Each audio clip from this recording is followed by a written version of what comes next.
En el Salmo 97 se dice que el trono de Dios se asienta sobre la justicia y el derecho. Si alguien conculca el derecho canónico, el derecho de la Santa Madre Iglesia y, como todo indica, se salta voluntariamente el paso previo de la ordenación diaconal sin ninguna razón aparente ni de emergencia. En fin, nosotros no somos expertos en el derecho canónico, pero no había absolutamente ninguna razón para saltarse la ordenación diaconal y 6 meses y pico después acudir a un obispo emérito para ser inválidamente ordenado sacerdote. Lo trataremos en otro capítulo, pero ya la Virgen dio la pista. Y ahora, dice, claro, que irá a bendecir islas, pero bueno, el resultado de la bendición va a ser catastrófico. ¿Qué son islas? Lugares lejanos en la Sagrada Escritura, no únicamente hay que tomarlo como una isla en sí. Y bueno, la Virgen nos anuncia el aviso. Lo que va a pasar antes del aviso realmente. Enfermedades, catástrofes, muchos hijos míos morirán, y ella dice, vengo por mis hijos. En primera convocatoria somos los bautizados, los católicos. De primeras no puede venir por toda la humanidad, que es una de las ideas fundamentales de Unbe, el vengo por toda la humanidad. Pero aquí ella no habla de toda la humanidad. Dice,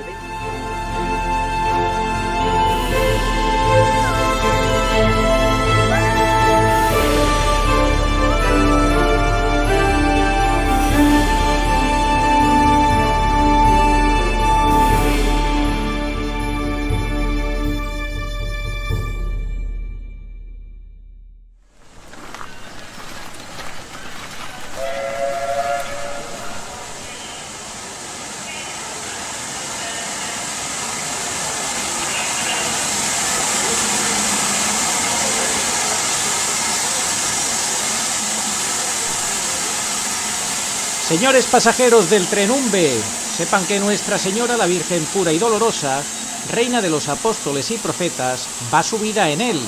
No tengan miedo a subir en este tren. Ella quiere llevarnos a comprender la realidad de la Iglesia, la impostura que vive la Iglesia en este fin de los últimos tiempos, con el papado tomado por los enemigos infiltrados dentro de la Iglesia. Pasajeros al tren, estamos en el fin de los últimos tiempos. Crean. Sí, crean los mensajes de Nuestra Señora de Umbe. Muy buenas, saludos cordiales en Cristo y María, y siempre bajo la custodia de San José. Seguimos con estos programas resumen de la serie de Umbe, hoy 4º programa, y año 1969, cómo la señora, Nuestra Señora Virgen pura y dolorosa, acota la impostura sacerdotal, es decir, nos empieza a dar pistas, nos empieza a mostrar claramente que ahí había cosas raritas, y que, bueno, pues que lo que nos iba a explicar después sobre ese papa al que reprende de 9 formas diferentes, muy contundentes, era por algo gravísimo, y nos lo va a explicar, como siempre, Agustín Aranda. ¿Cómo estás, Agustín? Muy bien, Arturo, muy buenas tardes. Bueno, seguimos con la serie de Umbe y nos situamos en el año 1969. Ese año es un año crucial para los mensajes de Umbe y para la situación del mundo. Terminaba una época, en 1969. Recordamos una vez más que los mensajes de Umbe, la gran mayoría, el núcleo, el grueso de los mensajes de Umbe, fue dado en tiempos de Pablo VI. Pablo VI fue papa durante 15 años, desde junio del 63 hasta su fallecimiento en agosto del 78. Papa que sufrió muchísimo, porque durante su pontificado empezó a germinar toda esa maldad, toda esa infiltración masónica que cogió especial cuerpo, especial velocidad en los años posteriores al Concilio Vaticano II, que, bueno, fueron los años en los que la Virgen, previamente a Umbe, apareció en Garabandal. Umbe es continuación y confirmación de Garabandal.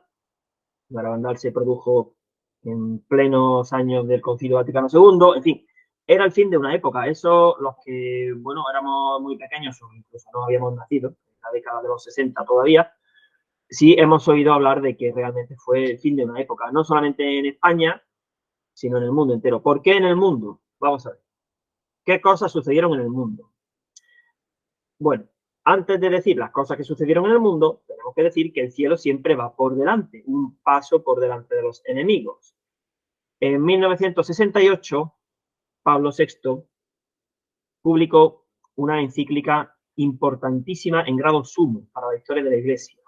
Yo me atrevería a decir que del selecto grupo de las imprescindibles. Humane Vitae, en el Día de Santiago, patrón de España, de 1968. Bien, porque ya empezaba la depravación sexual, la liberación sexual, el movimiento hippie. En Estados Unidos fueron por delante. Aquí en Europa íbamos un poquito más retrasados. En España todavía estaban los años del gobierno del caudillo, de Francisco Franco, y todavía no había llegado esa ola de impuricia, pero era cuestión de tiempo. Por cierto, Humane Vitae, Agustín, recuerda que ahora están dando unos ejercicios espirituales en estos días pasados de enero. Se ha dado un jesuita contrario a la Humane Vitae de Pablo VI y a los obispos lo han elegido, lo eligieron los obispos de España en la Conferencia Episcopal Española con sus principales cabezas al frente para recibir de este jesuita unos ejercicios que está en contra de Humane Vitae de Pablo VI. Increíble, un miembro de la Compañía de Jesús que está haciéndole compañía al enemigo de Jesús, porque arremeter. ¿Quién es él, además? Para ningunear o para criticar de forma maliciosa dos encíclicas, como son Veritatis Splendor de Juan Pablo II y Humane Vitae de Pablo VI. Pues es que aquí vemos como un vez para ahora, porque en el año 69, ¿qué sucedió? En el año 69, por ejemplo, en Estados Unidos empezaron los homosexuales a reclamar sus derechos. Derechos para pecar y condenarse, o sea, derechos para ir al infierno. Claro, un católico no puede llamar derecho a lo que es pecado. O sea, el derecho del demonio sobre quien peque mortalmente, ¿no? Es el demonio quien adquiere derechos sobre esa persona. En el año 69, en agosto, se celebró el multitudinario, creo que asistieron 400.000 personas a esa orgía de música, droga, LSD, bueno, sexo, el movimiento hippie en Woodstock, el festival de Woodstock, en agosto del 69. Y además creo que justo coincidió con el día en el que la Santísima Virgen Pura y Dolorosa dio el testamento en Umbe, Santa Felisa Sistiaga, testamento que fue abierto en el año 90, 25 años, no, 25 no, 21 años después del 69, al fallecimiento de la vidente. Pero justo en el día de la Asunción del 69, la Virgen le dio el testamento a Felisa y al otro lado del océano estaban sucediendo cosas. En el norte, el Festival de Woodstock.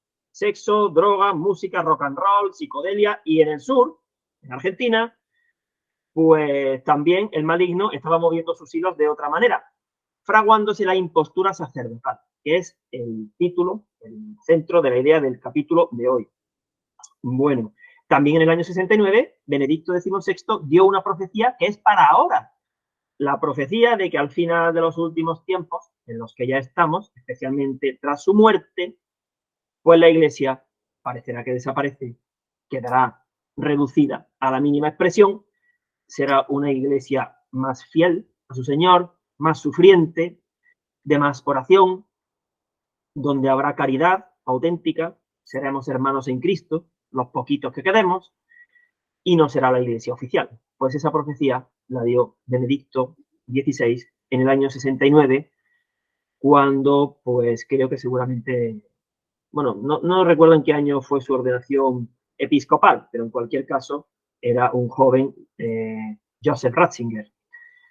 Bien, seguimos con el año 69. ¿Y qué sucedió en Umbe? Bueno, pues en Umbe la Virgen, vamos a hablar de parte del año 69, porque la siguiente parte, la más parusíaca y la más angélica, la trataremos en el próximo capítulo. Pero hoy vamos a hablar de que la Virgen esboza una idea que tendría que ser una bomba atómica en el catolicismo, y es que Jorge Bergoglio no ha recibido nunca ningún grado del sacramento del orden sacerdotal. Lo vamos a tratar más específicamente en otro capítulo, pero hoy damos la idea de que no es ni siquiera diácono.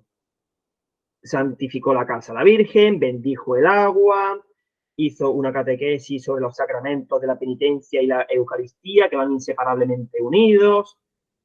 para que en la casa santuario morara su hijo. Lleva 54 años, casi 55, nuestro Señor habitando en la casa santuario de Umbe.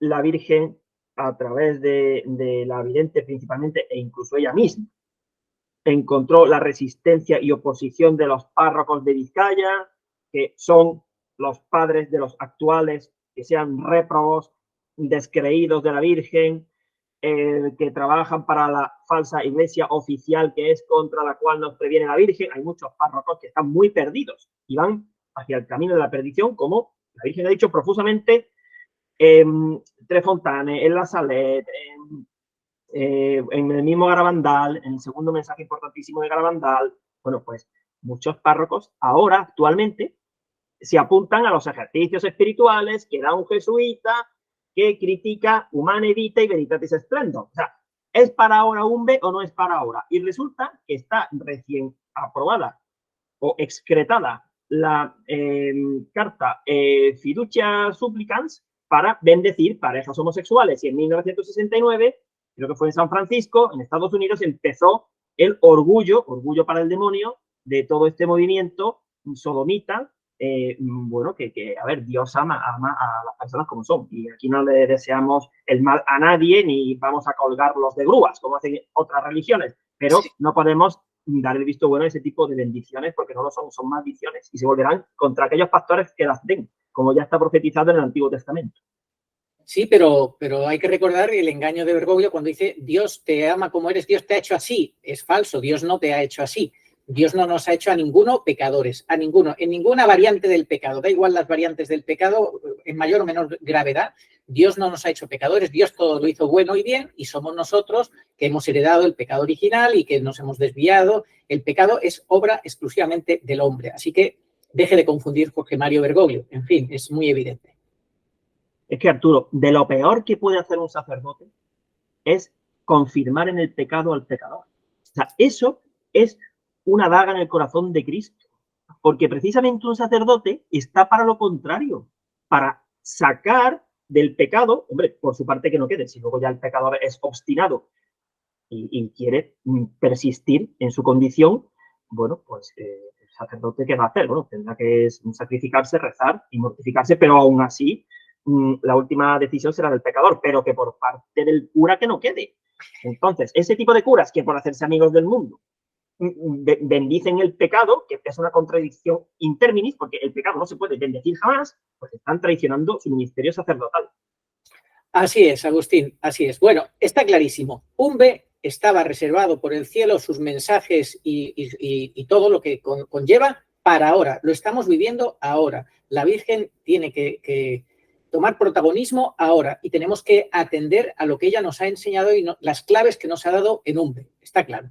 Sí, pues yo quiero, Arturo, que leas el mensaje del 8 de junio, que es el mensaje del no diaconado, como nosotros le llamamos, y vamos a dar un salto desde el 8 de junio del 69. En aquella cuadra de Vizcaya, la Virgen anunció la segunda venida de su hijo. Pasamos al 13 de diciembre de 1969, día de la ilícita y seguramente inválida, a tenor de lo que dice la Virgen, desde el punto de vista de las palabras de la Virgen, inválida ordenación sacerdotal, Bergoglio de Seglar. Pues vamos a leer estos dos mensajes del año 8 de junio de 1969. Fui a la cuadra a coger carbón, habíamos quitado el ganado por la enfermedad de mi marido y que no podía hacer nada. Pensé con tristeza en la soledad en que estaba. Enseguida oí una voz que decía, este lugar no está solo. En aquel instante vi a la Virgen sobre el suelo y me dijo, entre otras cosas, este papa, hombre violento, pagará por su pena. Irá a bendecir islas, pero muchos hijos míos morirán a consecuencias de enfermedades y catástrofes. Me da mucha pena. Tengo que decirte, para bien vuestro y gloria de Dios, os quiero mucho y deseo vuestra salvación, para reuniros en torno a Dios. Vengo por mis hijos. Bien. Luego, Felisa sigue hablando de que su marido se encontraba enfermo. Hay que ponerse en situación. Esa mujer, sintiéndose, pues, desgraciada, desdichada, porque su marido estaba enfermo, no podía trabajar, tuvieron que vender el ganado, y que se le aparezca a la Virgen en la cuadra de la casa y oiga, este papa, hombre violento, pagará por su pena. Claro, Santa Felisa pondría una cara que a mí me hubiera gustado verla. Diría, no entiendo absolutamente nada. ¿Qué papa, qué hombre violento, si mi marido está enfermo? Claro, evidentemente ese papa no es Pablo VI, de ninguna de las maneras. Y aquí el matiz está en que la Virgen le llama hombre violento y pagará por su pena, canónica. En el Salmo 97 se dice que el trono de Dios se asienta sobre la justicia y el derecho. Si alguien conculca el derecho canónico, el derecho de la Santa Madre Iglesia y, como todo indica, se salta voluntariamente el paso previo de la ordenación diaconal sin ninguna razón aparente ni de emergencia, en fin, nosotros no somos expertos en el derecho canónico, pero no había absolutamente ninguna razón para saltarse la ordenación diaconal y 6 meses y pico después acudir a un obispo emérito para ser inválidamente ordenado sacerdote. Lo trataremos en otro capítulo, pero ya la Virgen dio la pista. Y ahora, dice, claro, que irá a bendecir islas, pero bueno, el resultado de la bendición va a ser catastrófico. ¿Qué son islas? Lugares lejanos en la Sagrada Escritura, no únicamente hay que tomarlo como una isla en sí. Y bueno, la Virgen nos anuncia el aviso. Lo que va a pasar antes del aviso realmente. Enfermedades, catástrofes, muchos hijos míos morirán, y ella dice, vengo por mis hijos. En primera convocatoria somos los bautizados, los católicos. De primeras no puede venir por toda la humanidad, que es una de las ideas fundamentales de Unbe, vengo por toda la humanidad. Pero aquí ella no habla de toda la humanidad, dice, vengo por mis hijos. Bueno, y ahora puedes, Arturo, leer el mensaje con el que termina el año 1969, que más que un mensaje es una visión angélica el 13 de diciembre, día de la inválida ordenación sacerdotal, de la impostura sacerdotal de Jorge Bergoglio, que fue uno de los muchos infiltrados en los seminarios, a ver, que no fue el único. Claro, Jorge Bergoglio en el año 69 no sabía hasta dónde iba a llegar, pero el cielo sí lo sabía. Hombre, el día de su nacimiento, Santa Faustina Kowalska lo pasó muy mal, el 17 de diciembre del 36, el mismo día, hace poco, en que un rayo ha fulminado la aureola y las llaves de la estatua de San Pedro en San Nicolás de los Arroyos, Argentina, donde también la Virgen anunció claramente la inminencia de la llegada de su hijo, la Virgen del Rosario, en San Nicolás de los Arroyos, en Argentina. Bueno. Eran las 13:30 horas. Vi al ángel en el pozo con gran resplandor a su alrededor. Me acerqué y le dije, bendito el que viene en el nombre del Señor. Después le dije, estoy conforme en obedecer en todo. ¿Quieres algo más? Él dijo, no olvides todo lo que has prometido. Este día dejó la huella de los pies descalzos sobre la tierra. Las huellas duraron un mes y se vieron claramente durante 5 días, a pesar de la lluvia. Durante estos 5 días se mantuvo un perfume muy bueno en el ambiente. Pues no olvides todo lo que has prometido. Y así fue. Elisa no olvidó todo lo que ella había prometido. Tenemos que decir que habría partes de los diálogos entre Santa Felisa y los ángeles o entre Santa Felisa y la Santísima Virgen que no están recogidas en los mensajes por expreso deseo de la Virgen, quien iba supervisando lo escrito en el cuaderno. A partir de la tercera aparición, su fiel hija, la secretaria Inés Arrieta Sistiaga, le iba enseñando, le iba dando el cuaderno a su madre para que la madre ama, como se dice en vascuence, su ama, o su amar, no sé, para los castellanos, mamá, bueno, para que su mamá se lo enseñara a la Virgen y la Virgen iba confirmando que efectivamente los mensajes eran correctos. Entonces, deducimos que en un momento dado, con lógica, le diría Santa Felisa a la Virgen, no, yo no comprendo y además no me creen. ¿Qué hago? No entiendo, madre.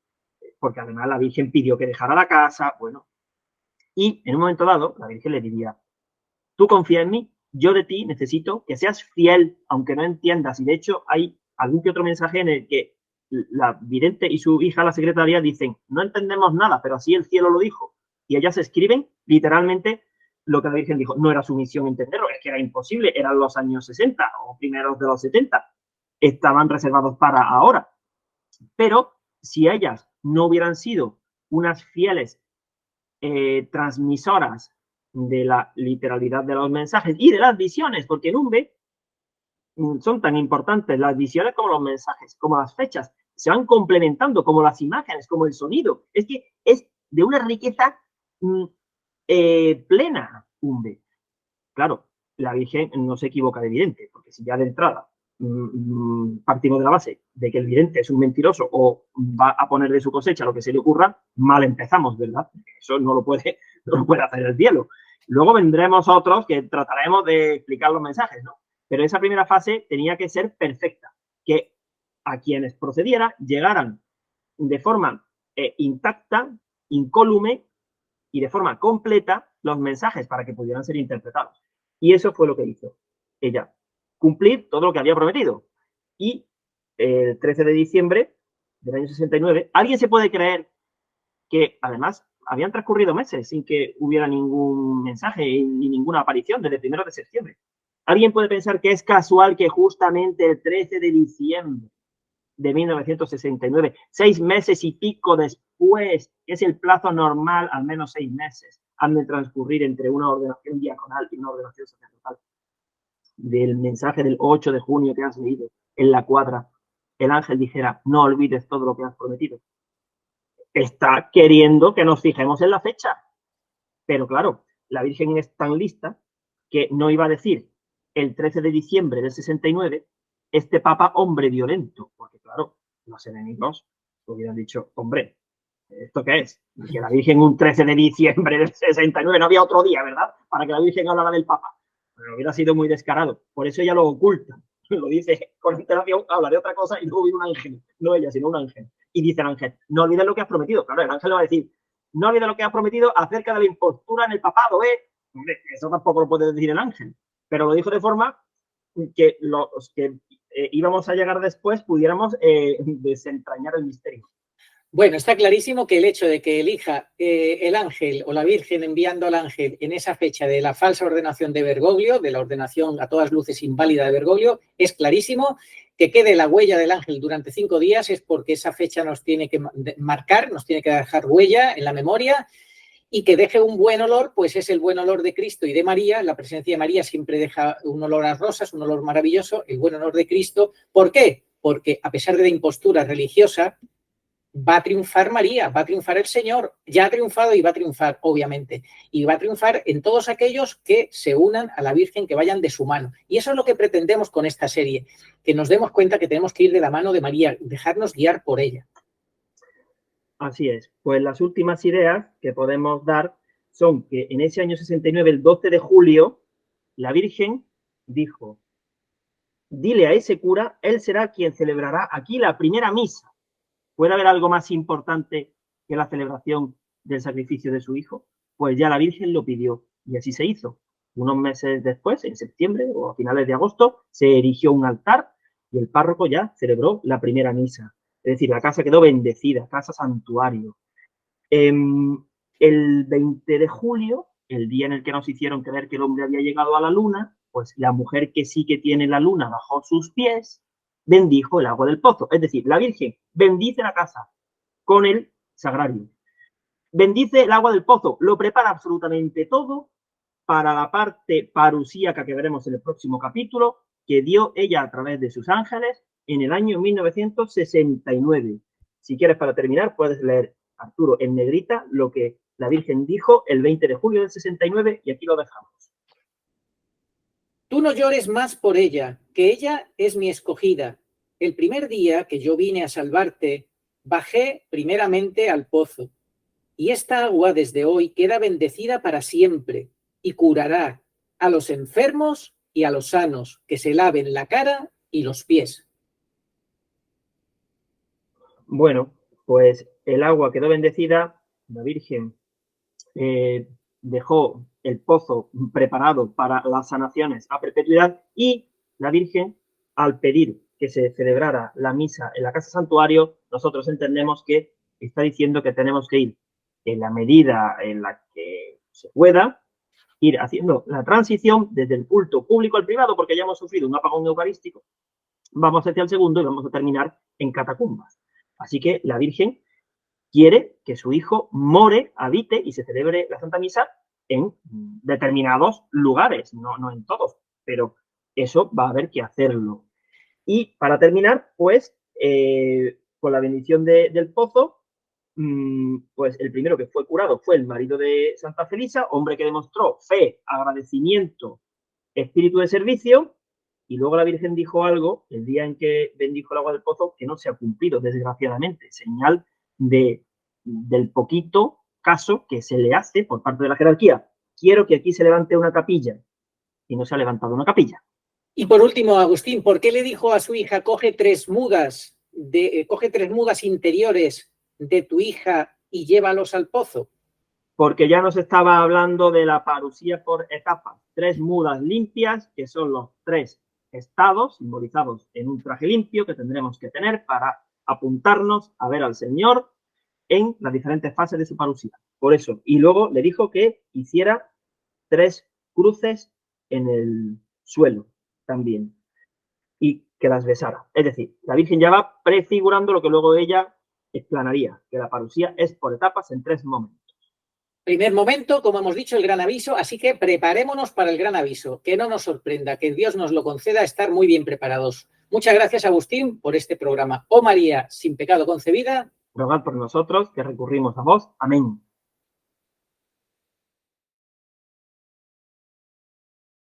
Oración a Nuestra Señora de todos los pueblos. Señor Jesucristo, Hijo del Padre, manda ahora tu Espíritu sobre la tierra. Haz que el Espíritu Santo habite en el corazón de todos los pueblos, para que sean preservados de la corrupción, de las calamidades y de la guerra. Que la Señora de todos los pueblos, que un día era María, sea nuestra abogada. Amén. Oración dada por la Virgen Santísima al Padre Gobi para pedir el segundo Pentecostés. Ven, oh Espíritu Santo, ven a cambiar la faz de la tierra. Ven pronto. Ven, en estos los últimos tiempos. Ven ahora que la gran prueba ha llegado.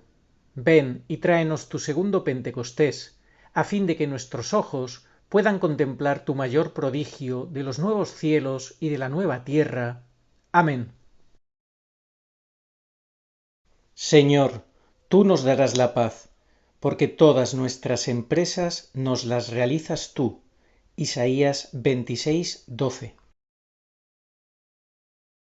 Ni ojo vio, ni oído oyó, ni mente humana puede imaginar lo que Dios tiene preparado para los que le aman. 1 Corintios 2:9. Estamos como ovejas sin pastor. Mateo 9:36. Pero Jesús cumple su promesa de no os dejaré huérfanos. Juan 14:18. Y viene a nosotros en este desierto de soledad y confusión por medio de su madre, la divina pastora, nuestra Madre y Señora, la Virgen pura y dolorosa en Umbe. Ella viene para toda la humanidad. Demos gracias a Dios y tomemos en serio sus avisos y enseñanzas. Catecismo Iglesia Católica 675. Antes del advenimiento de Cristo, la Iglesia deberá pasar por una prueba final, que sacudirá la fe de numerosos creyentes.